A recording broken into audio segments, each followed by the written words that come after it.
hear one couple's experience of bankruptcy. Stay with us.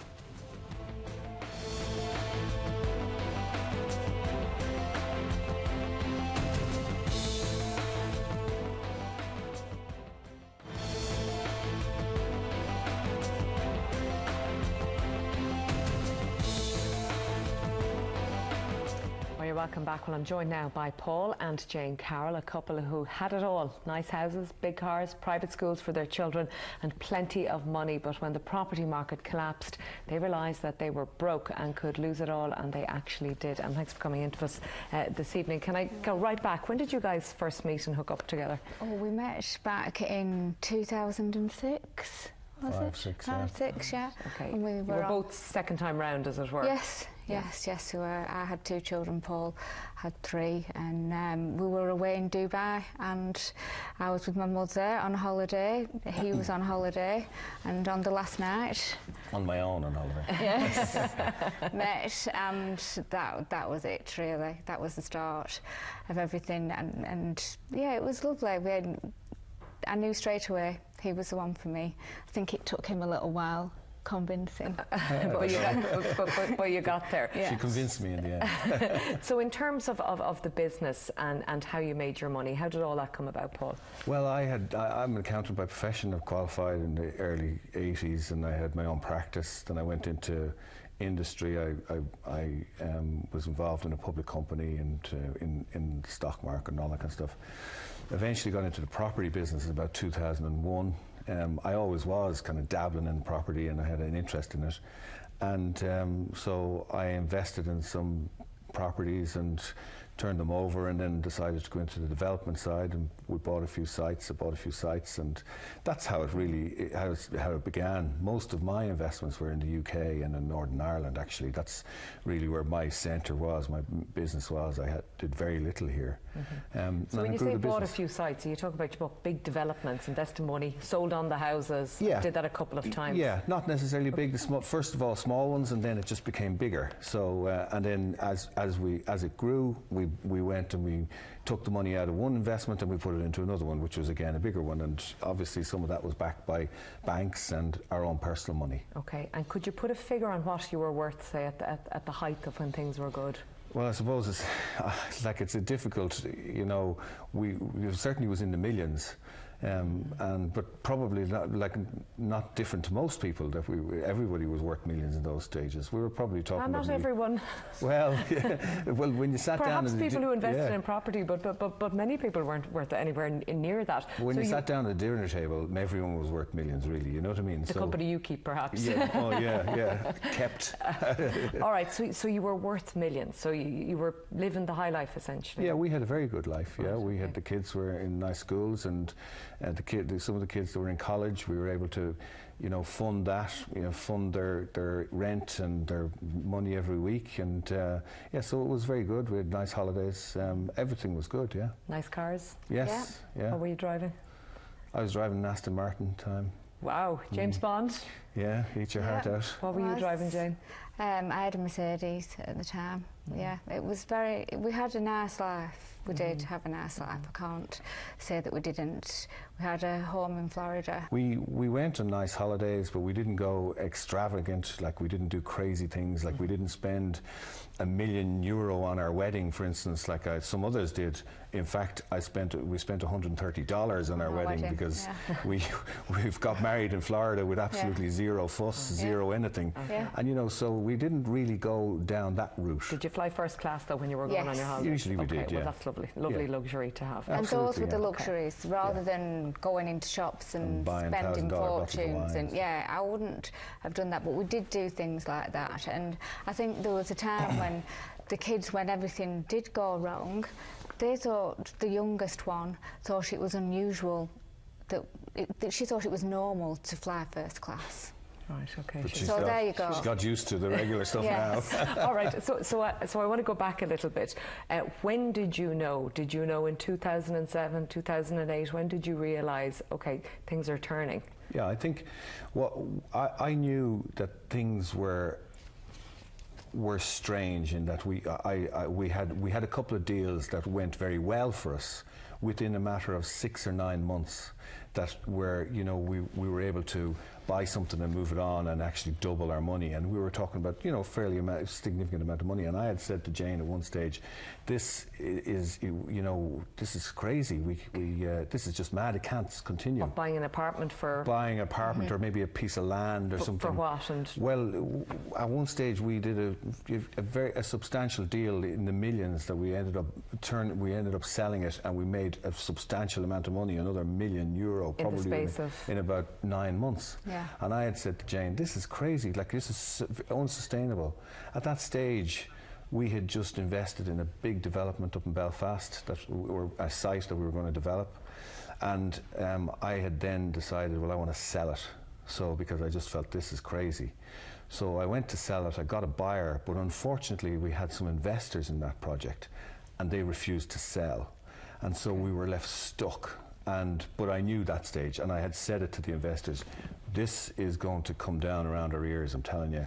And unfortunately, we couldn't get out, and we got stuck. And in fact, that was the development that crushed us in the end. Yeah. Because we were forced to put all our assets, every asset that we had, and all our cash into it in order for the banks to raise the money. What about the family home, all that sort of stuff? All personal that was in. guarantee? Everything went in. Everything went in. Okay, so how soon then were you left with absolutely nothing? 2010. I was made bankrupt in December 2010. Okay. So that was it. Everything gone. Yeah. Jane had to go and get a job, which she did. She had to go and find a job in the UK, which was good. Mm-hmm. I continued to try and just pull things together, try and get something together, and it was a full-time job dealing with the banks effectively. Mm-hmm. Yeah. What were they like? Were they harassing you? Yeah, it was difficult. It was very difficult. We did try and put a deal together prior to going bankrupt, which turned out it wouldn't have been a bad deal for the bank and probably would have made our situation worse, in fact. Yeah. We were lucky it didn't happen, but at the time you're in that space, you'll do anything to try and survive. How were they dealing with you? Would they ring you up continually harass you, continually send you letters? You see the postman walking up the drive and you think, oh my God, what's in this now? Where are we at with this? Constant phone calls, harassment, other people would harassing you through the banks. Very difficult, like extremely difficult. Were you all aware of this all of this time, Jane? No. That you had no idea that things had got this bad? No, I didn't. So when did you get straight with her, Paul? When did you say, well, look, I suppose this is really bad? I knew, like I tried to be straight with Jane in a lot of ways, and that I kept her informed, but it was when I realised we're actually going to lose everything. Jane was in England at the time, and we went to the local pub where we used to just sit down and have dinner, and I sat her down for that conversation. And I said, you know, this is the situation. It looks like we're going to lose everything. And that was probably early 2010. Do you remember we did know that. Yes, absolutely. Crystal clear, because I really just wanted to hit him and say, how? And I don't think it actually sinks in at first, just the actual implications of what is actually going to happen. And when you say about the banks harassing you, I had some things myself that we'd done as well with the business, and all of a sudden you're getting letters through the door, you are getting put into court. And I just remember one day breaking down, and my dad came down to the house. I can't cope with this. Like, I have worked in tax and accounting all my life. How am I in court? How am I going to go to court? I don't want to go to court. It was just so alien to everything that you've ever been brought up with. And but we had to do it, had to go through it, had to do it. But at the time it was horrific. It was horrific. You had to tell the kids as well, yes. Jane. I mean, you were talking about how they had become used to travelling first class. How does that conversation go? Do you bring them into the sitting room? They were so supportive. I was in tears because we were to-ing and fro-ing in between England and Ireland at the time, because my 2 kids had been brought up there and Paul had his kids here. So, and we were working in property, so we never had to be actually in a 9-to-5 job.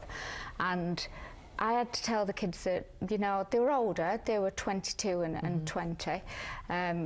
You're going to be moving into a rented house, and I'm going to move to Ireland full time. And we had to tell the kids that we couldn't pay the college fees anymore, and they were going to have to get jobs. And how did that go down? do you know what? They were absolutely brilliant. They were so supportive. They just said, it's all right. They sort of tried to take care of us, and it's okay, it's fine. And they've been the same ever since, haven't they? Yeah, that's I really say to people who come and talk to us about this, because people's concerns, two concerns. Number one is their family home, and number two, their children. Yes. And I always say, do you worry people, about the neighbours as well? The sort of the embarrassment of it, or?